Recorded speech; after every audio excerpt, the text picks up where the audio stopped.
Okay, आज हम बात करेंगे न्यूक्लियस की। कल हमने एटम्स के बारे में पढ़ लिया था एक्सरेज तक। उसके बाद हमारा न्यूक्लियर वाला पार्ट स्टार्ट होता है। न्यूक्लियस में सबसे पहले न्यूक्लियस की कुछ बेसिक प्रॉपर्टीज, इसको डिस्कवर कर लिया था किसने? रदरफोर्ड ने इसको डिस्कवर कर लिया था 1911 में। तो उसने ये बताया था कि एटम के सेंटर पे होती है एक positive charge heavy, almost all of the mass of the matter is atom is concentrated at the centre of this atom. तो उसने कहा था कि सेंटर पे एक हैवी पॉजिटिवली चार्ज्ड एंटिटी होती है एक एटम की, जिसका उसने नाम बोला था क्या? न्यूक्लियस। ऑलराइट, तो ये न्यूक्लियस की कुछ प्रॉपर्टीज हम देखेंगे। ये न्यूक्लियस क्या होता है? The centre part of the atom which consists of positive charge and carries almost entire mass of the atom is called as nucleus. तो इसकी कुछ प्रॉपर्टीज जो है हमारे पास, प्रॉपर्टीज में सबसे पहले हम देखते हैं कि न्यूक्लियस का मास जो है वो कितना क्या होता है। न्यूक्लियर कॉन्स्टिट्यूएंट्स हम मेन की बात करेंगे कि इसमें दो चीजें होती है। एक होते हैं न्यूट्रॉन्स, दूसरे होते हैं इसमें प्रोटॉन्स। प्रोटॉन जो है, न्यूट्रॉन जो है ये होता है इलेक्ट्रिकली न्यूट्रल।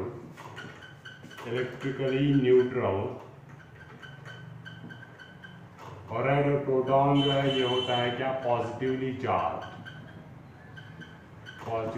अगर आप आज देखोगे जो हमारे पास स्टैंडर्ड मॉडल है उसके हिसाब से अगर आप देखोगे, इसके अंदर पता नहीं मोर देन 20 है डिफरेंट सब न्यूक्लियर जो है सब एटॉमिक पार्टिकल्स प्रेजेंट होते हैं इस न्यूक्लियस के अंदर। हमारे फिलहाल कॉन्सेंट्रेशन होगा खाली न्यूट्रॉन्स और प्रोटॉन्स के ऊपर। ओके, तो कॉन्स्टिट्यूएंट इसके ये है। अगर हम न्यूक्लियस का मास देखेंगे, मास ऑफ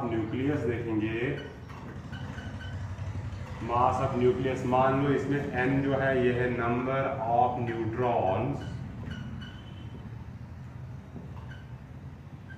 A जो है हमारे पास इसका है एटॉमिक नंबर। A जो है ये है हमारे पास क्या, Z से नोट करेंगे। Z जो है ये है हमारे पास नंबर ऑफ प्रोटॉन्स, इसी को हम बोलते हैं एटॉमिक नंबर। ऑलराइट, और A जो है हमारे पास, इसको हम बोलते हैं मास नंबर। मास नंबर का मतलब इन प्रोटॉन्स और न्यूट्रॉन्स को इकट्ठे हम बोलते हैं nucleons. The constituent particles of nucleus are called as nucleons.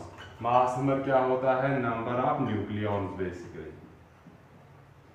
Okay, MP मान लो ये है mass of proton and Mn मान लो मास ऑफ न्यूट्रॉन। ये ऑलमोस्ट सेम होते हैं। अगर आप देखोगे in almost all the cases हम इनको एक ही चीज से नोट करते हैं, mass of proton, mass of neutron same होते हैं। तो मास ऑफ न्यूक्लियस जो है वो किसके बराबर होगा? अगर हम M से नोट करेंगे, वो देखो अगर इसमें इतने नंबर ऑफ न्यूट्रॉन्स है, एक न्यूट्रॉन का मास है Mn, तो टोटल मास ऑफ न्यूट्रॉन इतना आ गया। प्लस अगर इतने नंबर इसमें प्रोटॉन्स है, एक मास प्रोटॉन का मास है इतना, तो टोटल मास जो है वो बन जाएगा न्यूक्लियस का इसके बराबर।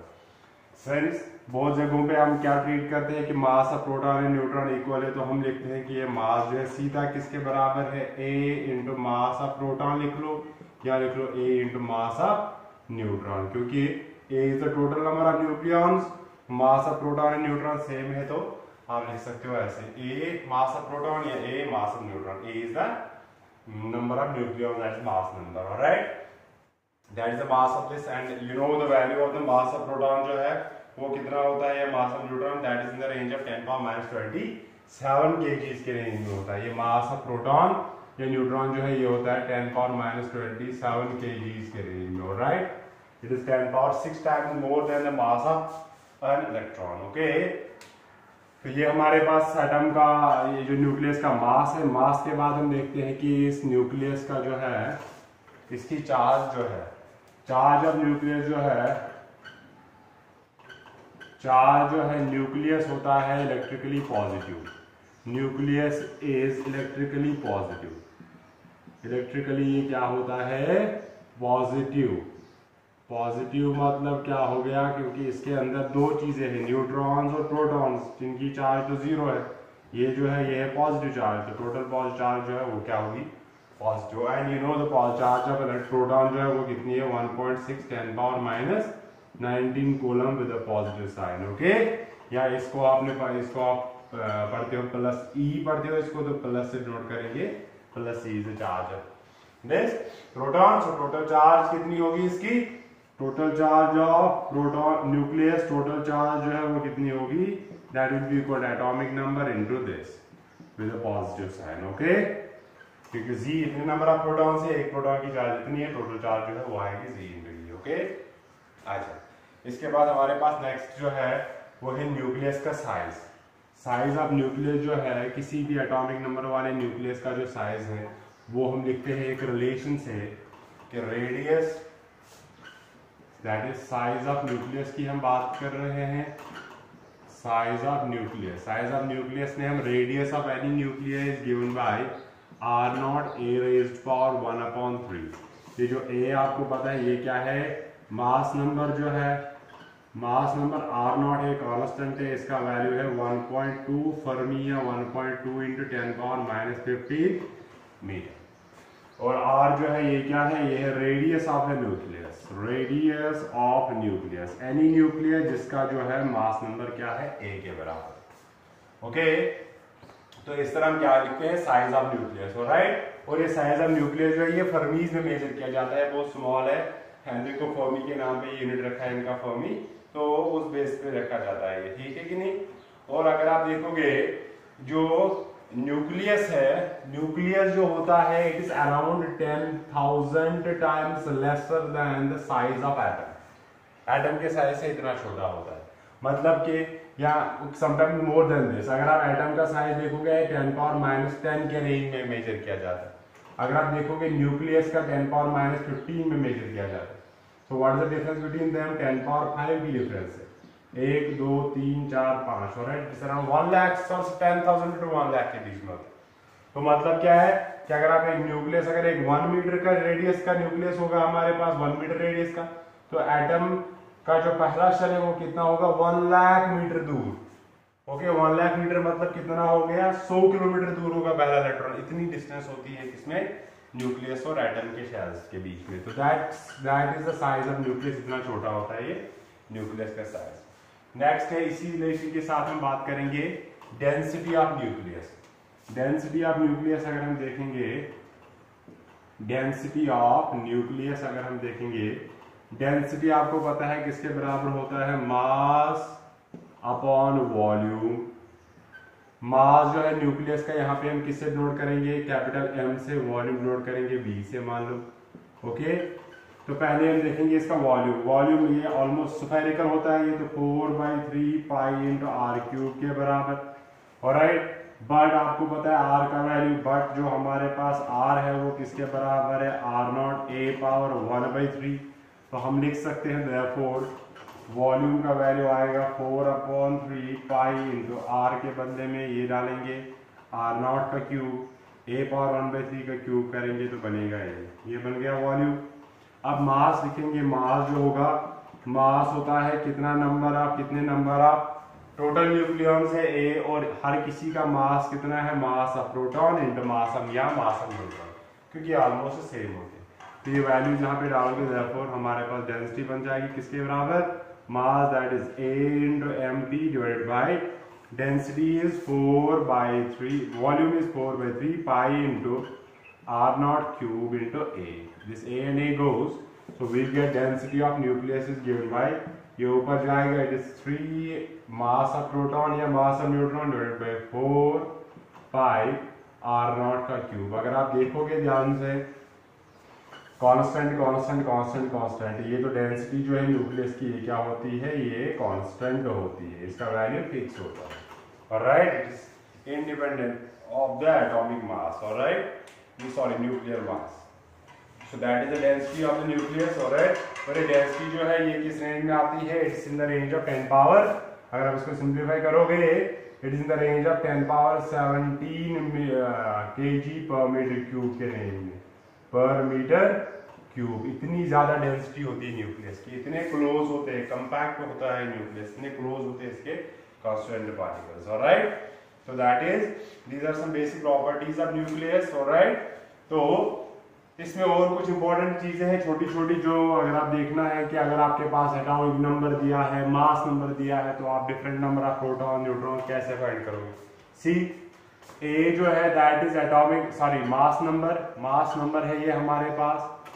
मास नंबर होता है किसके बराबर, number of protons that is atomic number plus number of neutrons that is nucleon number, neutron number के बराबर। ऑलराइट, तो अगर आप देखोगे कि अगर आपने फाइंड करना है number of that's n that is number of neutrons, वो किसके बराबर होगा, simply that is equal to mass number कितना है माइनस क्या आएगा, एटॉमिक नंबर कितना है। Alright, simple.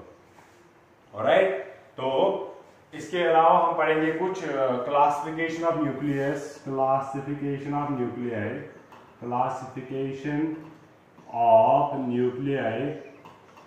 Classification of nuclei में हम सबसे पहले देखेंगे क्या आइसोटोप्स क्या होते हैं, different types of nuclei.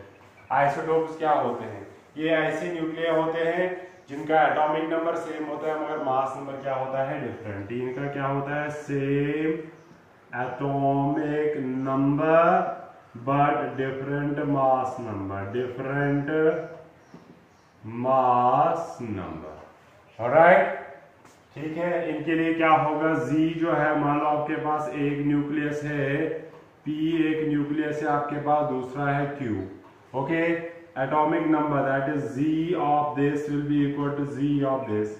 Atomic number same होगा मगर मास नंबर जो है वो क्या होगा, डिफरेंट होगा। That is atomic mass same होता है इनका, एटॉमिक नंबर सेम होता है बट क्या होता है, मास जो है वो क्या होता है, डिफरेंट मास नंबर होता है। तो A ऑफ P जो है वो किसके बराबर, that will not be equal to A of Q। A you know mass number, Z you know atomic number. For example अगर हम बात करेंगे किसकी, एग्जांपल अगर हम करेंगे हाइड्रोजन की बात, हाइड्रोजन के 3 आइसोटोप्स हैं हमारे पास। एक है प्रोटियम जिसका एटॉमिक नंबर 1 मास नंबर 1, दूसरा है ड्यूट्रियम जिसका एटॉमिक नंबर 1 मास नंबर 2, तीसरा है tritium atomic number 1 mass number 3। Okay, difference किस चीज का है, हर किसी केस में Z का वैल्यू जो है वो है 1 के बराबर। इस वाले केस में जो है A का वैल्यू है 1, इस वाले केस में जो है A का वैल्यू कितना है 2, इस वाले केस में A का वैल्यू कितना है 3। डिफरेंस किस चीज का आ गया, अगर नंबर ऑफ प्रोटॉन सेम है तो यहाँ पे क्या आ गया, न्यूट्रॉन का नंबर आ गया यहाँ पे 1, यस इट्स 2 - 1 तो 1 आ गया। यहाँ पे कितना है, यहाँ पे कोई भी न्यूट्रॉन नहीं है, यहाँ पे न्यूट्रॉन का नंबर जो है वो है 0, न्यूट्रॉन 1 आ गए, इसमें न्यूट्रॉन कितने आ गए, इसमें 2। इन सब में क्या है, एटॉमिक नंबर सेम है, यहाँ पे भी Z का वैल्यू 1 है, यहाँ पे भी Z का वैल्यू क्या है 1 है, मगर क्या हो गया, मास नंबर जो है वो क्या है डिफरेंट। ऐसे एटॉम्स को हम क्या बोलते हैं, आइसोटोप्स। ऑलराइट, इसी तरह हमारे पास है कार्बन का 12, 13 और 14 आइसोटोप। अगर हम नेक्स्ट देखेंगे कार्बन, कार्बन जो है इसका क्या है, एक है हमारे पास कार्बन 612, दूसरा है कार्बन 613, तीसरा है कार्बन 614। ऑलराइट, इन सब में एटॉमिक नंबर जो है 666 के बराबर है। अगर आप मास नंबर देखोगे इसमें है 12, इसमें है 13, इसमें है 14। अगर आप न्यूट्रॉन्स का नंबर देखोगे इसमें 6, 12 - 6, 13 - 6 that is 7, 14 - 6 that is 8। Alright, तो ये डिफरेंट इसके nuclear, mass number atomic number same है, मास नंबर जो है वो क्या है डिफरेंट। ऐसे सब्सटेंसेस को हम क्या बोलते हैं, एटम्स को हम क्या बोलते हैं, आइसोटोप्स। ऑलराइट, आइसोटोप्स में ये जो डिफरेंट आइसोटोप्स है इनमें कुछ होते हैं स्टेबल, कुछ होते हैं रेडियो एक्टिव। लाइक अगर आप देखोगे कार्बन 14 जो है ये रेडियो एक्टिव सब्सटेंस है, इसके बारे में आगे हम पढ़ेंगे थोड़ा सा। दैट इज ये यूज होता है किसके लिए, कार्बन डेटिंग के लिए। ओके, उसके बारे में हम आगे पढ़ेंगे। हाफ लाइफ जो है, हाफ लाइफ जो हम पढ़ेंगे। ऑलराइट, नेक्स्ट है हमारे पास आइसोबार्स। आइसोबार्स, आइसोबार्स क्या होते हैं, ये होते हैं वो न्यूक्लियर जिनका सेम मास नंबर होगा पर एटॉमिक नंबर क्या होगा डिफरेंट। इनका क्या होता है, nuclear having, this are nuclear having same मास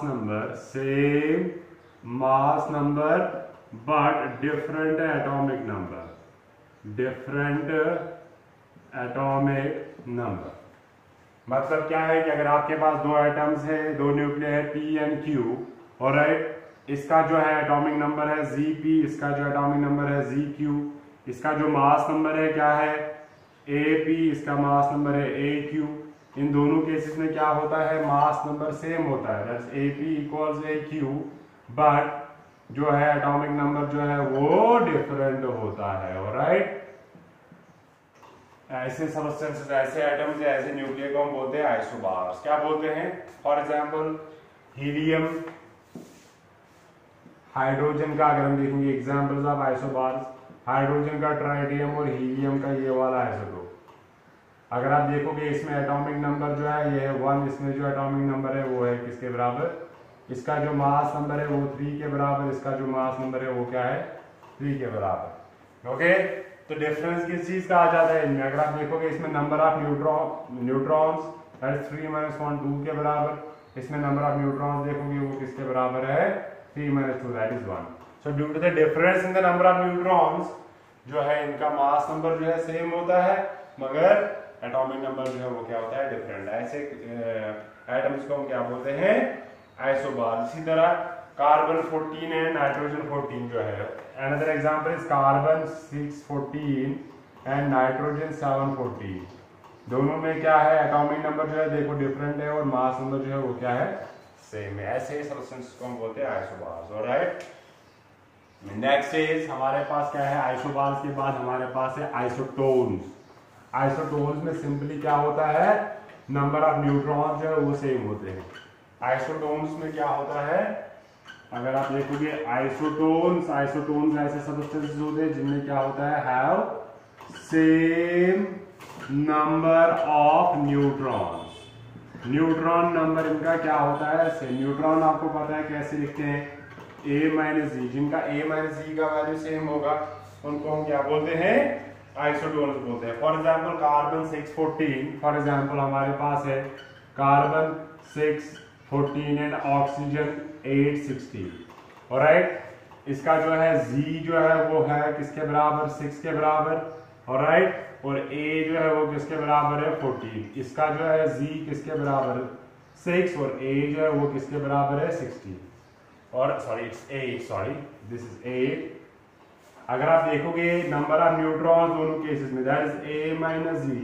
इस केस में किसके बराबर है 14 - 6 दैट इज 8। अगर आप इस केस में देखोगे 16 - 8 दैट इज इक्वल टू किसके बराबर 8। तो जब नंबर ऑफ न्यूट्रॉन सेम होगा हम बोलते हैं कि ये सब्सटेंसेस क्या है, ये न्यूक्लियर क्या है आइसोटोन्स। क्या है आइसोटोन्स। ऑलराइट, इसके बाद हमारे पास क्या है आइसोमर्स। आइसोमर्स में क्या होता है, सिंपली डिफरेंट एनर्जी स्टेट्स होते हैं। सेम एटॉमिक नंबर होता है, सेम मास नंबर होता है, मगर डिफरेंट एनर्जी स्टेट्स होते हैं, ये जरूरी नहीं है। नेक्स्ट है हमारे पास मिरर न्यूक्लियर।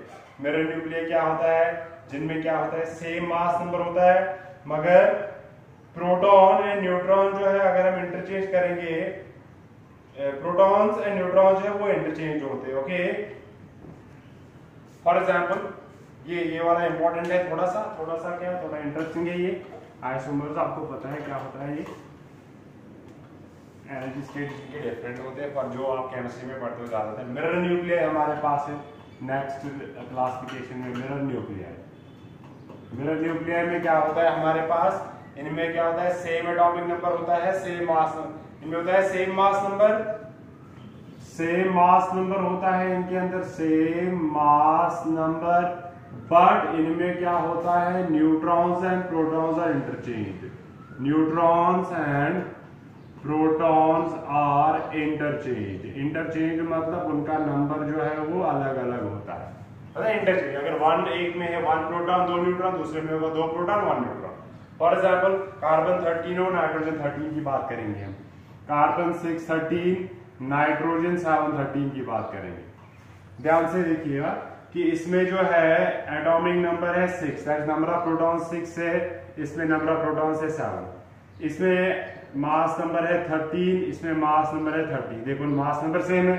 अब देखिए नंबर ऑफ न्यूट्रॉन्स कितने होंगे, n होगा A - Z दैट इज 13 - 6 आ गया 7। इसमें देखेंगे A - Z that is 13 - 7 equal to 6। तो इसमें है नंबर ऑफ प्रोटॉन 6 न्यूट्रॉन 7, इसमें उल्टा है नंबर ऑफ प्रोटॉन 7 और नंबर ऑफ न्यूट्रॉन 6। ऐसे न्यूक्लियर को हम क्या बोलते हैं मिरर न्यूक्लियर। ओके, कि number of neutrons and protons interchange है। एक में 6 प्रोटॉन्स, ओके, 7 न्यूट्रॉन्स, दूसरे में क्या है 6 न्यूट्रॉन्स 7 प्रोटॉन्स, इंटरचेंज है, ओके। तो ऐसे न्यूक्लियर को हम क्या बोलते हैं, mirror nuclear. These are some basic properties किसके, न्यूक्लियस की। ये बेसिक प्रॉपर्टीज है कि, और डिफरेंट क्लासिफिकेशन जो आती है इस न्यूक्लियस की वो हमने देख ली, ऑलराइट। तो इसके बाद हमारे पास इस न्यूक्लियर में स्टार्ट होता है रेडियो एक्टिविटी, ओके। तो वो हम क्या करेंगे, वो हम नेक्स्ट लेक्चर में देखेंगे। आज के लिए बेसिक प्रॉपर्टी जो है, these are enough for today, that's all for today.